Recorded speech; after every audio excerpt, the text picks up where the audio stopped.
उमज्ञानतिमिरान्धस्य ज्ञानञ्जनशलाकया चक्षुरुन्मिलितं येन तस्मै श्रीगुरुवे नमः।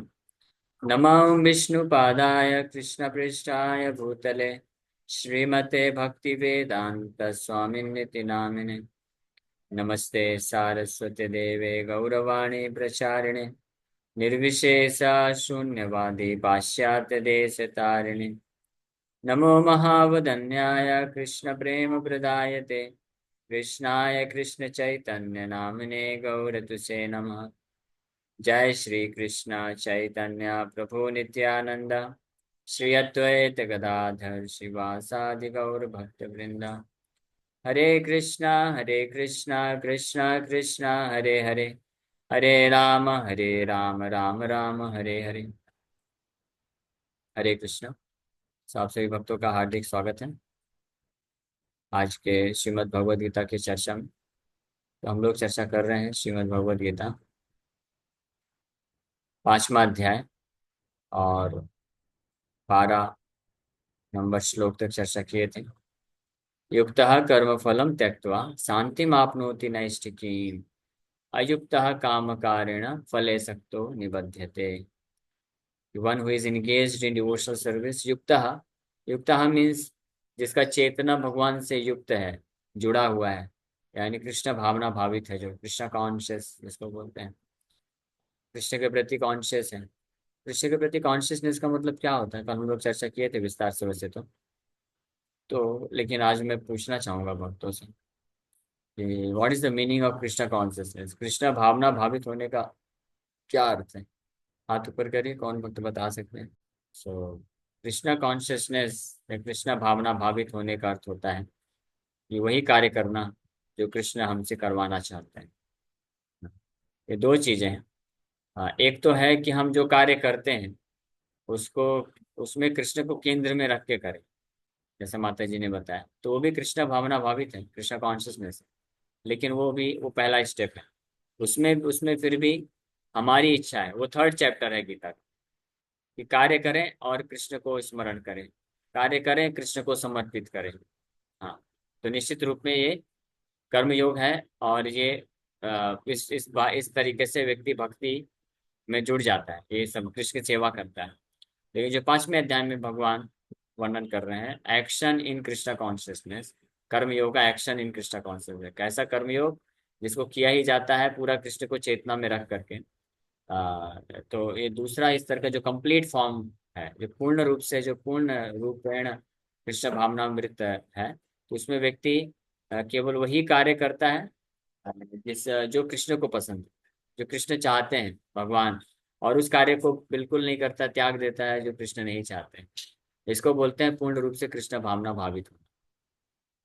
जैसे उदाहरण के लिए जब नए नए व्यक्ति भक्ति में आते हैं, जुड़ते हैं, तो उनके द्वारा पिज्जा बनाना और अलग अलग प्रकार के खाद्य पदार्थ बनाना, सैंडविच बनाना, और इसको बना करके भगवान को भोग लगाना और फिर ग्रहण करना प्रसाद के रूप में, ये है first type of Krishna consciousness, Krishna भावना भावित। ये भी कृष्ण कॉन्शियसनेस है, कृष्ण चेतना में है व्यक्ति, ये जानता है कि कृष्ण का है, इसलिए कृष्ण को भोग लगा के खाना चाहिए, कृष्ण को पहले अर्पण करना चाहिए। हाँ। लेकिन इसमें अभी भी क्या है कि वो अपने लिए पिज्जा और सैंडविच बना रहे हैं, और कृष्ण को पसंद है ऐसा भाव नहीं है। हाँ।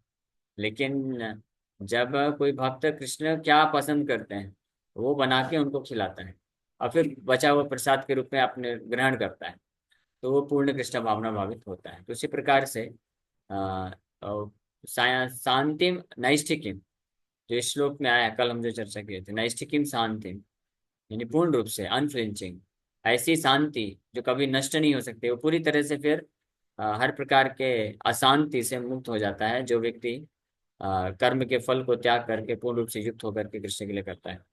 तो वो समस्त आसक्तियों को त्याग देता है। वो ऐसे कोई भी कार्य नहीं करना चाहता है जिससे भगवान अप्रसन्न हो जाएंगे या भगवान नहीं चाहते हैं। और वहीं दूसरी ओर जो व्यक्ति अयुक्ता है, कृष्ण भावना भावित नहीं है, तो निश्चित रूप में वही कार्य करेगा जो उसके काम कारेण, और उस कार्य को करके उसके फल को भोगने का प्रयास के लिए ही कार्य करेगा, और इस प्रकार से वो उस बंधन में फंस जाता है। ये कल के श्लोक में वो चर्चा की। अब आगे भगवान वर्णन कर रहे हैं। सर्वकर्माणि मनसा संन्यस्यास्ते सुखम वसी, नवद्वारे पुरे देहि नैव कुर्वन्न कारयन्। इस प्रकार से जो पूर्ण रूप से कृष्ण भावना भावित व्यक्ति होता है, यानी वो अपने शरीर कायेन मनसा वाचा, 11 नंबर श्लोक में बताया गया, कायेन मनसा बुद्ध्या केवलैरिंद्रियैरपि योगिनः कर्म कुर्वन्ति संगम त्यक्त्वा आत्मसुत है। तो अब इस आगे इसी को वर्णन कर रहे हैं कि सर्व कर्माणि मनसा संन्यास्ते सुखम वसी, नवद्वारे पुरे देहि नैव कुर्वन्न कार्य। When the embodied living being controls his nature and mentally renounces all actions, he resides happily in the city of nine gates, the material body, neither working nor causing work to be done. जब इस प्रकार से कोई पूर्ण रूपेण कृष्ण भावना भावित व्यक्ति होता है, तो वो सर्व कर्माणि मनसा संन्यासते, वो सारे कर्म को मानसिक रूप से विरक्त हो जाता है, उससे अलग हो जाता है। हाँ, और वो वास्तव में करता नहीं है। करता हुआ प्रतीत होता है, शरीर इंद्रियों के द्वारा कार्य करता है, लेकिन वास्तव में करता नहीं है, क्योंकि उसको यहाँ पे कर्माणी जो है रेफर करता है फ्रूटिव एक्टिविटीज, यानी कार्य को करके उसके फल को भोगने की जो इच्छा है, तो उस प्रकार के सारे समस्त कार्यों को त्याग देता है। तो ऐसा ऐसा व्यक्ति फिर जो है ही है resides happily in the city of nine gates. Material body, भौतिक शरीर में 9 छिद्र हैं, तो उसको भौतिक शरीर को नगर की तरह कंपेयर किया गया, शहर की तरह। तो इस शहर में 9 गेट रखने वाले शहर में रहने वाला व्यक्ति बड़े आराम से बिंदास होकर के वहाँ पे निवास करता है आत्मा, उसको कोई कष्ट नहीं होता है, वो सुखी पूर्वक रहता है। यानी फंक्शन चलता रहता है, आना जाना सब कार्य होता रहता है, लेकिन वो उससे प्रभावित नहीं होता है। तो ऐसा व्यक्ति ना तो खुद कार्य कर रहा है, ना किसी को कार्य करने के लिए प्रेरित करता है, और पूर्ण रूप से वो मुक्त मुक्तावस्था में रहता है। तो सर्व कर्माणि मनसा, मन से सारे कार्यों को त्याग देता है। संन्यास, संन्यास मतलब one who renounces, giving up, छोड़ देता है। शरीर से करता हुआ प्रतीत हो सकता है। तो कहने का मतलब ये है कि अगर इसका मतलब ये नहीं है कि वो कुछ कार्य नहीं करता है, मन से त्याग देता है। मतलब वो कार्य करेगा तो केवल अगर कृष्ण के लिए जरूरी है, तो कृष्ण की सेवा के लिए जरूरी है, तो उस प्रकार के कार्य को करता है, खुद के लिए नहीं करता है, ये कहने का आशय है। तो इस प्रकार की चेतना में रहने वाला व्यक्ति सुखम वसी, वो सुख पूर्वक निवास करता है, ऐसा जीवात्मा। और कृष्ण श्लोक में बताया गया नैष्ठिकीम शांति, निष्ठा निष्ठित शांति, पूर्ण रूप से प्रतिष्ठित शांति को प्राप्त करता है। और इस श्लोक में बताया गया कि ऐसे कार्य करने से वो वास्तव में असली सुख को प्राप्त करता है। So the embodied soul lives in the city of nine gates. The activities of the body or the figurative city of body are conducted automatically by its particular modes of nature. जीवात्मा इस 9 द्वार वाले शहर में निवास करता है, शरीर में निवास करता है, और इस शरीर के जो गतिविधियां हैं, कार्य हैं, वो अपने आप ही स्वतः ही अलग अलग मोड्स ऑफ नेचर, प्रकृति के 3 गुणों के द्वारा किए जाते हैं, होते रहते हैं। हाँ, जैसे खाना है, तो प्रकृति के 3 गुणों के प्रभाव से जैसा शरीर है, उस हिसाब से कभी भूख लगेगा तो वो खा लेगा, भगवान को भोग लगा के प्रसाद खा लेगा। यानी खाने के लिए उसको लालसा नहीं है, लेकिन शरीर को चलाना है, इसलिए वो खा लेता है। तो इस प्रकार से वो वास्तव में खाता नहीं, वो खा रहा है लेकिन खाता नहीं। हाँ, और इसी प्रकार से अन्य प्रकार के जो इंद्र तृप्ति के साधन है, वो हर प्रकार के इंद्र तृप्ति के साधन शरीर के जरूरत के हिसाब से अपने आप हो जाता है, लेकिन वो उसको चाहता नहीं है करने के लिए। जैसे एक उदाहरण आता है, जब ब्रज की एक लीला है, श्रीमती राधा रानी अपनी सखियों के साथ वृंदावन से मथुरा उनको जाना है, माखन और उन दूध के जो प्रोडक्ट है उसको बेचने के लिए। तो यमुना क्रॉस करना था, यमुना क्रॉस, कृष्ण यमुना के इस पार है, तो वो उपाय ढूंढ रहे थे क्या करे, कैसे क्रॉस करें। तो भगवान कृष्ण बोले, आप यमुना को बोलो कि अगर कृष्ण नैष्ठिक ब्रह्मचारी है तो रास्ता दे दें। तो जाके उन्होंने बोला, और इमीडिएटली यमुना जो है रास्ता दे देती है और सब क्रॉस कर जाते हैं। नदी क्रॉस करने के पश्चात जब अगले ओर पहुंचे तो वहां पे दुर्वासा ऋषि थे। उनको बहुत अच्छा अच्छा फीस्ट बना के खिलाया। वो फीस्ट खाए अच्छे से, प्रसाद पाए, अलग अलग प्रकार के आइटम। फिर अब रिटर्न आना था, तो रिटर्न आने के लिए दुर्वासा मुनि उनको बोले कि आप यमुना को बोलो कि दुर्वासा ऋषि जो है नित्य व्रती हैं, नित्य रूप से वो व्रत करते हैं। हाँ, हमेशा फास्टिंग करते रहते हैं, ऐसा बोलो। कृष्ण को बोले नित्य ब्रह्मचारी, और वो बोलो तो आपको रास्ता मिल जाएगा, मिल गया। अब दुर्वासा ऋषि बोले नित्य नित्य व्रती, नित्य व्रत।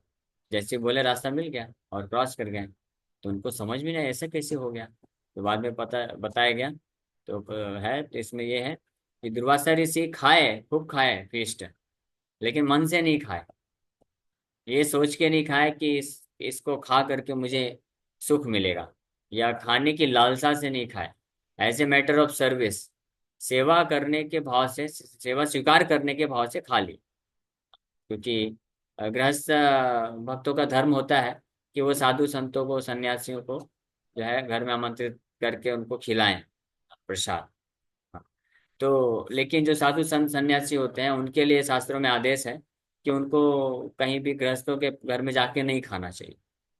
ये दो एक अलग अलग चीज है। तो किसी को लगेगा ये बड़ा विरोधाभास है यहाँ पे। तो गृहस्थों के लिए धर्म बताया गया है कि अगर वो शुद्धिकरण चाहते हैं तो उनको साधुओं को दान करना चाहिए और खिलाना चाहिए।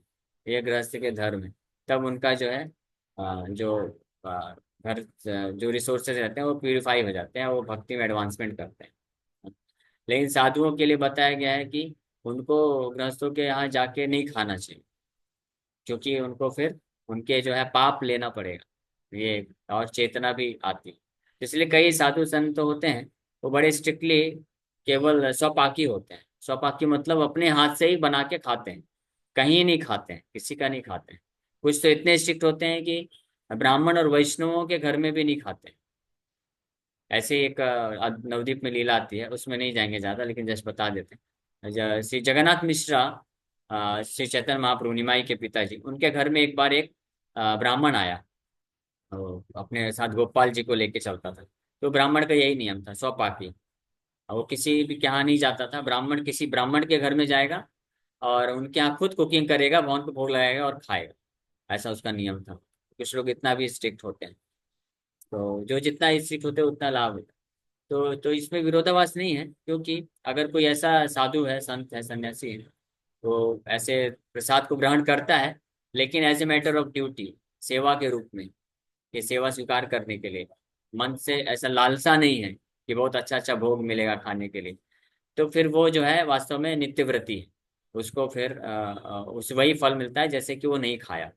तो दुर्वासा मुनि भी इसी प्रकार से वहां पे बताया गया कि वो नित्यव्रती है, क्योंकि बस सेवा स्वीकार करने के भाव से उन्होंने स्वीकार कर लिया, खा लिया वास्तव में, लेकिन वो खाए नहीं, लालसा नहीं थी उनकी।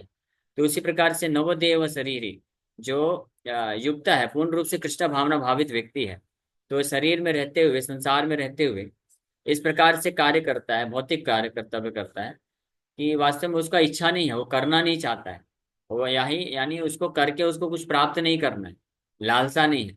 लेकिन जस्ट संसार में रहने के कारण शरीर को चलाने के लिए कुछ कार्य करने पड़ते हैं, इसलिए करता है। समय समय पे कभी खाना होता है, कभी सोना होता है, हाँ, और कभी जो अन्य प्रकार के भौतिक कार्य हैं उनको करना होता है। तो इसलिए वो बस कर देता है, उसमें ज्यादा फंसता नहीं।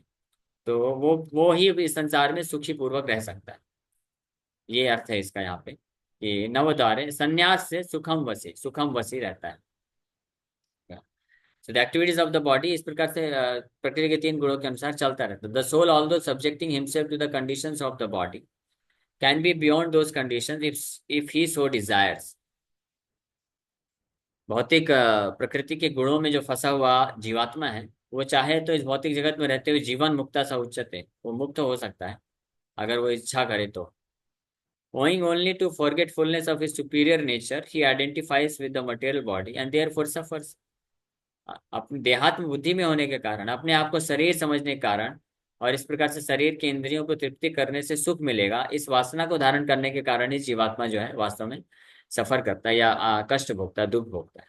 अदरवाइज वो दुख से मुक्त हो सकता है। लेकिन by Krishna consciousness he can revive his real position and thus come out of his embodiment. Krishna भावना अमृत के द्वारा वो अपनी वास्तविक स्थिति को पुनर्जागृत कर सकता है और उससे बाहर निकल सकता है। Therefore, when one takes to Krishna consciousness, one at once becomes completely aloof from bodily activities. इसलिए जब कोई कृष्ण भावनामृत को स्वीकार करता है, वो तुरंत जो है भौतिक बंधन से मुक्त हो जाता है। In such a controlled life, in which his deliberations are changed, he lives happily within the city of nine gates. The nine gates are mentioned as follows. नवद्वारे पुरे देहि हमसो लेलायते बहि वसी सर्वस्य लोकस्य स्थावरस्य चरस्य च. The Supreme Personality of Godhead, who is living within the body of a living entity, is the controller of all living entities all over the universe. The body consists of nine gates: two eyes, two nostrils, two ears, one mouth, the anus, and the genitals. The living entity in his conditioned state identifies himself with the body, but when he identifies himself with the Lord within himself, he becomes just as free as the Lord even while in the body. ये श्वेताश्वतर उपनिषद का ये श्लोक है, जिसमें बताया गया है कि जिस प्रकार से भगवान, परम भगवान परमात्मा के रूप में इसी शरीर के अंदर रहते हैं, लेकिन इस शरीर में रहते हुए भी शरीर के गतिविधियों से प्रभावित नहीं होते हैं। शरीर की गतिविधि चलती रहती है। प्रभावित कौन होता है? जीवात्मा होता है, क्योंकि जीवात्मा मिस आइडेंटिफाई करता है अपने आप को। इस शरीर से इतना ज्यादा पहचान करता है, इस चेतना में इतना ज्यादा घुस जाता है कि उसको लगता है कि शरीर के जो द्वार हैं, ये गेट्स हैं, या शरीर की जो इंद्रियां हैं, इसको संतुष्ट करने से इसको सुख मिल जाएगा। इसलिए केवल वो अशांत, उसका मन हमेशा बना रहता है और इसलिए दुखी रहता है। लेकिन अगर जीवात्मा भी अपनी वास्तविक स्थिति को पहचान ले और इस शरीर के अंदर उसी भांति रहे जैसे परमात्मा रहते हैं, कि कोई फर्क नहीं पड़ता है, यानी वो फिर ऐसा व्यक्ति जो होगा वो इंद्रियों को संतुष्ट करके सुख प्राप्त करने की इच्छा से इंद्रिय तृप्ति नहीं करेगा फिर। हाँ, वो आध्यात्मिक स्तर पे ही पूर्ण रूप से कार्य करने में लगा रहेगा।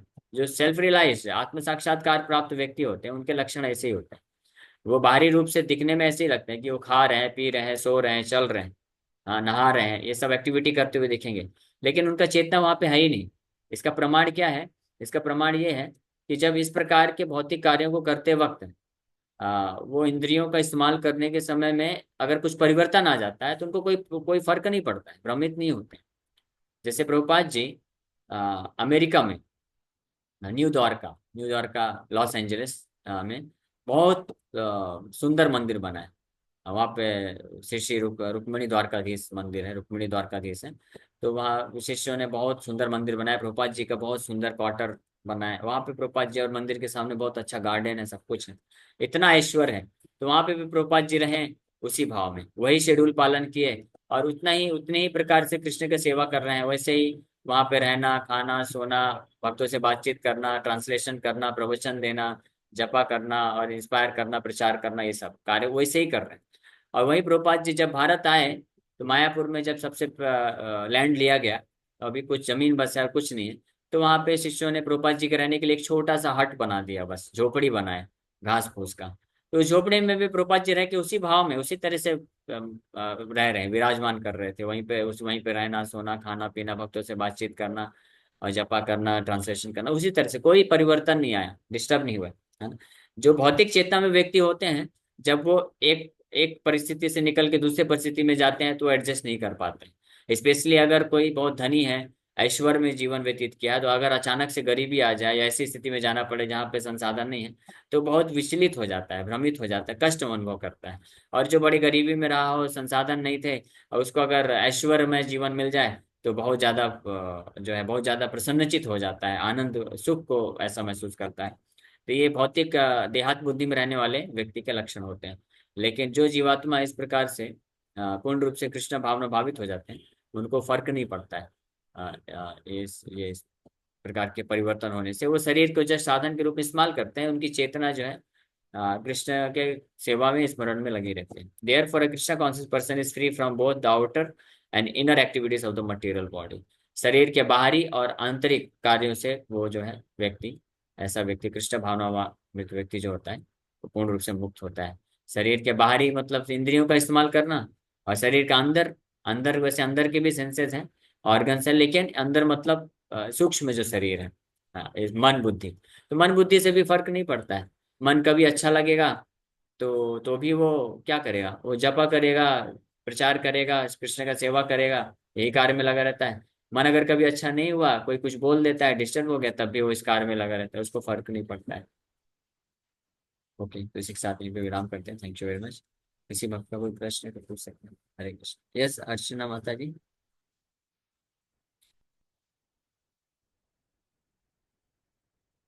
अंकिता माता जी। हरे कृष्ण अर्जी दंडवत प्रणाम। हरे प्रभु, कृष्ण। एक चीज पूछना था कि जैसे कृष्ण भक्त या कृष्ण कॉन्शियस जो ब्राह्मण भक्त होते हैं, जैसे इस्कॉन में हैं वे भक्त होते हैं, तो उनको नए लोग अक्सर ये सोचते हैं यार हम किससे गाइडेंस लें, मतलब हमें कैसे पता चलेगा कि इंटरनली कितने कॉन्शियस है, किसकी गाइडेंस लेना चाहिए, तो उस टाइम पे उनको क्या आंसर दें, क्योंकि बाहर से नहीं समझ सकता वो। हरे कृष्ण दंडवत। तो मतलब किस प्रभुपाद पे जी उसकी के श्रद्धा है, जितना वो चीज है। जी। प्रभुपाद जी की बुक्स पढ़ेंगे, भगवत गीता समझेंगे, फिलोसफी समझेंगे, तो परफेक्ट अंडरस्टैंडिंग मिलेगा कि क्या सिम्टम होते हैं अलग अलग स्पिरिचुअल एडवांसमेंट में। तो उसके सिम्टम से फिर हम जज कर सकते हैं। सेकेंड चैप्टर में ही भगवान 54 नंबर श्लोक के बाद इससे प्रज्ञ भक्त के लक्षण बताते हैं, उससे हमको पता चल सकता है। जैसे यहाँ पे भी भगवान बता रहे हैं लक्षण, जिससे ऐसे चेक कर सकते हैं कि हम कितना ज्यादा हम भौतिक चीजों से प्रभावित होते हैं, तो उतनी मात्रा में हम अभी देहात्म बुद्धि में, और जितनी मात्रा में हम भौतिक कार्य, भौतिक वस्तुएं, भौतिक संसार में परिवर्तन से अप्रभावित रह करके कृष्ण के ही सेवा में लगे रहते हैं, उतनी मात्रा में हम वास्तव में देहात्म बुद्धि से ऊपर उठे हुए हैं। ये पैरामीटर। प्रभु, अगर कोई भक्त के पास में मटेरियल चीज है बट वो यूज कर रहा है कृष्णा के लिए, तो कई बार लोग उसे मिस जज कर लेते हैं कि यार ये देखो तो उससे ऐसे फर्क नहीं इनके पड़ेगा पास ना। ये चीज। वो ऐसे भक्तों को फर्क नहीं पड़ता है कि कौन उसको मिस जज कर रहा है, नहीं कर रहा। अगर उसको फर्क पड़ रहा है तो इसका मतलब वो इस स्तर पे नहीं है, वो अभी भी देहात्म बुद्धि में है। जो अध्यात्म बुद्धि से ऊपर उठा भक्त होता है, तो कोई उसको फर्क नहीं पड़ता कि कौन मिस जज कर रहा है या नहीं कर रहा है। उसको फर्क केवल ये कॉन्शियसनेस रहता है कि गुरु और कृष्ण का सेवा हो रहा है कि नहीं हो रहा है, दैट्स ऑल। अभी लोग क्या मिस जज कर रहे हैं उस पर ज्यादा जाके वो आर्गुमेंट नहीं करता है, अपने आप को जस्टिफाई करने का प्रयास नहीं करता है। यस जितेश बोल। थैंक यू प्रभु। हरे। हरे कृष्ण। हरे कृष्णा प्रभु जी, वो आप हरे मेरा कृष्ण। नाम पुकारे थे। आवाज आ रही है प्रभु हाँ, जी? मैं अर्चना आ रही है। माता जी आपने बोल रही हूँ। हाथ ऊपर किया था हाँ वो आपने, इसलिए शुरू, मैंने। हाँ शुरू में जब आपने पूछा था ना, तो अच्छा अच्छा, मैंने आज ठीक ही है बहुत ठीक दिनों है, बाद ओके। अटेंड किया। उसके बारे में बोल रही थी कि भक्तों की सेवा ही पूर्ण सेवा है, ईश्वर की सेवा। जो एक भाव, यस ये पॉइंट भी जोड़ना चाह रही थी। ठीक है प्रभु जी, हरे कृष्ण। हरे कृष्ण। प्रभु जी, यस।